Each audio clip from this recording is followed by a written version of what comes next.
14h-16h, Brigitte Lahaie, Sud Radio. Venez nous dire en quoi, messieurs, vous vous sentez viril. Venez nous dire, mesdames, ce que vous attendez d'un homme. Et merci à Vincent Hupertan de nous tenir compagnie durant ces 2 heures, puisque vous les écoutez tous les jours, les hommes qui ont peur au point parfois de perdre leur érection face à des femmes. Peut-être que Nadia aussi va pouvoir nous dire ce qu'elle attend d'un homme. Bonjour Nadia. Bonjour Brigitte et bonjour Stéphane, je crois. Non, Vincent. Bonjour Nadia. Bonjour Vincent. Nadia. Pardon, bonjour. Alors, écoutez, moi ce que j'attends d'un homme, c'est un petit peu de tout, parce que j'aime beaucoup, au fil des ans, j'apprends à me connaître et je m'aperçois que j'adore en fait la sensibilité d'un homme, et surtout quand il l'exprime. Donc j'aime beaucoup sa part féminine. Mais j'aime à la fois je vais tout de suite mettre les points sur les i. Les femmes et les hommes sont sensibles. Donc ce n'est pas une part féminine ou une part masculine. En revanche, avoir besoin de bavasser sans arrêt de ses émotions, c'est féminin. Et pas tellement masculin. Voilà, c'est toute la différence qu'il faut bien faire. Hein. Mais les hommes sont également sensibles, sauf que, contrairement aux femmes, ils n'aiment pas trop se mettre à parler de leurs émotions. Vous êtes d'accord, Vincent ? Parce que c'est un signe de faiblesse. Ça a toujours été dans toutes les sociétés. Montrer ses émotions, pleurer, c'est un signe de faiblesse. L'homme ne doit pas pleurer. Voilà. Donc l'homme féminin, ce serait un homme qui aime parler de ses émotions. Ce serait un homme qui aime. Ce serait quoi un homme féminin ? Parce que sensible, les hommes sont sensibles, hein, Nadia. Oui, mais qu'il l'exprime. Ah voilà. Oui, donc d'accord. Alors d'accord. Vous aimez les hommes féminins. Voilà, les hommes qui expriment leur sensibilité, qui ne la cachent pas forcément et qui n'en ont pas honte. D'accord. Mais à la fois, j'aime aussi le côté très masculin, en fait. Hein. Donc là, leur part de yin et leur part de yang, effectivement. Et alors, c'est quoi leur part masculine que vous aimez bien ? Eh bien, quelqu'un qui sera effectivement dans l'action, qui sera capable à un moment donné de me dire merde, parce que j'ai un petit peu de caractère aussi, de s'affirmer, d'être viril, hein, bien entendu, de savoir prendre les choses en main. Et alors, c'est quoi être viril ? J'ai posé la question pendant 2 heures, hein, parce que je pense que c'est vraiment le thème du jour. Pour moi, viril, ce serait quelqu'un qui serait en mesure de me protéger, de prendre ma défense. Admettons, on se fait attaquer et tout de suite, il s'interposerait et il prendrait ma défense et prendrait pas ses jambes à son cou. Ce serait je reconnais qu'un homme qui prend ses jambes à son cou quand on est attaqué, celui-là, quand même, il y en a. Donc voilà, c'est un peu dans ce sens-là. Et puis quelqu'un qui ose, en fait. Pour moi, la virilité, c'est aussi quelqu'un qui ose, hein, c'est qui n'a pas peur, hein, qui n'a pas peur ni de la femme, ni de se lancer dans, je vais pas dire des challenges, mais de se lancer dans la vie. Je crois qu'on est en plein dans les clichés. Rien n'a bougé, hein, finalement. Oui.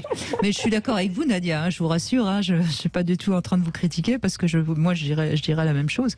On a besoin, et c'est un peu le problème souvent, hein, c'est que les hommes ne savent pas trop communiquer.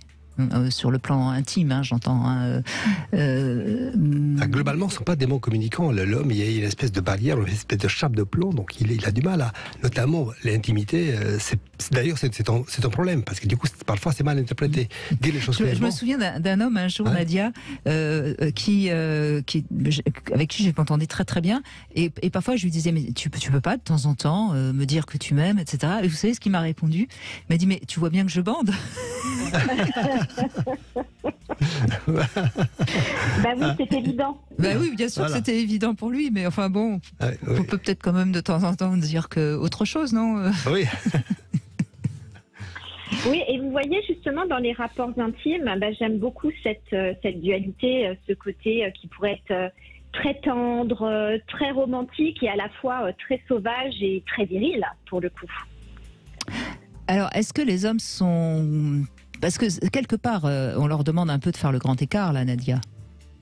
Oui, alors j'ai connu ce grand écart, hein, et c'est pour ça qu'aujourd'hui je peux dire que j'aime beaucoup lorsque je rencontre quelqu'un qui est dans cette dualité, et c'est très intéressant justement de voir les deux facettes de la personne. Hein.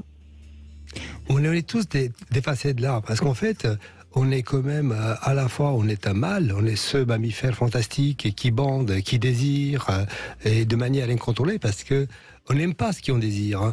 Si on est excité par quelqu'un, si on aime les blondes, on aime les blondes. Si on aime les mecs, on aime les mecs. Ça, c'est comme ça. On peut juste subir. Et au-delà de ça, il y a la dimension sociale, intelligente. Voilà, on a de la tendresse, on peut l'exprimer gentiment. Donc, on est quand même... en tant qu'homme, je sais de quoi on parle, on a toujours cette ambivalence. Cette ambivalence, d'un côté, c'est la tendresse. Je pense que tous les hommes, ou la plupart, sont capables d'exprimer de la tendresse. Et à la fois, la plupart peuvent expliquer cette virilité, cet homme sauvage, dans les limites de la personnalité de chacun. Mais vous avez un fils, Nadia? Est-ce que j'ai un fils? Oui. Non, j'ai 2 filles. Vous avez 2 filles. Parce que la question qu'on peut se poser aussi, aujourd'hui, je pense que les mères élèvent peut-être leurs fils différemment, et peut-être que les hommes qui arrivent sur le marché, si je puis dire, sont élevés un peu moins à la dure, et donc sont peut-être plus aptes à montrer leur sensibilité.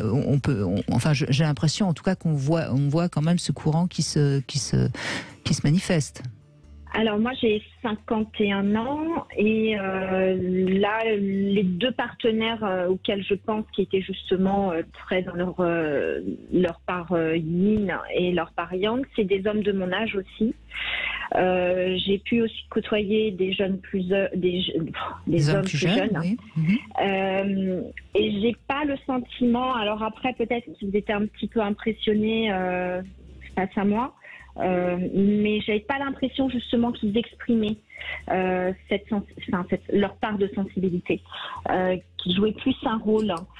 Et je suis aussi d'accord avec le fait que MeToo n'a pas facilité les choses pour eux, parce qu'aujourd'hui il y a une vraie, ils savent plus par quel bout nous prendre en fait, hein, par quel biais nous aborder. Ça devient assez compliqué. C'est d'ailleurs l'émission qu'on a fait la semaine dernière avec Sabine Procoris qui a écrit Le Mirage MeToo. C'était assez impressionnant, Vincent Hupertan, le nombre de femmes qu'on a eues qui pourtant avaient été victimes de viols, et disaient qu'elles étaient contre le mouvement MeToo parce que ça mélangeait tout et que ça mettait une sorte d'amalgame. Les hommes Absolument. Sont tous des brutes et les femmes des victimes, quoi. Complètement. Donc, ce qui est intéressant, c'est que il y a le MeToo qui mélange un peu le tout, ça fait un amalgame de tout. Hein, et dans la société d'aujourd'hui, il y a quand même l'éducation, on le voit bien, les mères qui éduquent, mais en fait, la plupart des jeunes gens, ils sont éduqués par quoi? Par l'Internet, par TikTok, par le porno. Donc, il y a quand même, il y a toute une tas des choses qui commencent à échapper à la transmission transgénérationnelle. C'est que on peut très bien, dans les 7 ans, de dire sois gentil, etc. Dès qu'il arrive au collège, il va avec ses copains, va sur TikTok, ils vont des trucs à plusieurs dans les toilettes. On voit un démarrage, on entend des démarrages dans la sexualité des jeunes filles, des jeunes garçons, mais c'est des choses inimaginables à une époque. Et tout ça, c'est pas les parents qui leur disent que c'est comme ça qu'il faut faire. C'est quoi? C'est du copier-coller, ce qu'ils voient dans le porno, qui est de plus en plus violent. Vous avez raison. En fait, si on veut réellement, me semble-t-il, Nadia, que les hommes sachent parler de sensibilité et ne se conduisent pas comme des brutes, il faudrait réellement introduire une éducation à la sexualité ou au moins à l'affectif assez jeune, avant qu'ils ne se réfugient dans la pornographie. Oui. Il n'y a pas d'éducation active du tout. Il n'y a rien. Quand on parle d'éducation, on parle de sida, et préservatifs et des grossesses. On ne parle pas de reste. Donc, à partir de là, les enfants, il y a quand même le cerveau, il a besoin de s'imprégner. Il va chercher où l'information? La famille est démissionnaire. Les institutions, que ce soit l'école, que ce soit le lycée, que ce soit l'université, est démissionnaire. Il y a où l'information? Elle est là, au bout du doigt, au bout du pouce, tous les soirs, jusqu'à minuit. Si on n'a pas la chance d'avoir des parents qui pallient cette information trop sexe, en effet, on tombe dedans, oui. Nadia, vos filles, elles ont déjà des petits copains, j'imagine? Oui, elles ont déjà eu, elles ont 22 et 25, donc elles ont déjà eu, et Il y en a une qui m'en parle un petit peu, l'autre beaucoup moins. Il y en a une qui est complètement célibataire parce qu'elle a vécu un chagrin d'amour, donc pour l'instant elle reste, Bien sûr, oui. elle reste un petit peu prudente. Après chez moi il y a une petite problématique, c'est que leur papa, je suis séparée, leur papa s'est pas beaucoup occupé d'elle, et donc elles ont toutes les deux un sentiment, l'une a un sentiment de rejet et les deux ont un sentiment d'abandon. Donc il y a une réparation à faire quand même sur l'image de l'homme. Elles sont méfiantes, oui. Oui. Alors j'essaye, mais parfois moi, les histoires que j'ai pu vivre, et notamment une histoire que j'ai pu vivre, a peut-être pu aussi renforcer l'image qu'elles avaient, que l'homme n'est pas forcément fiable, etc.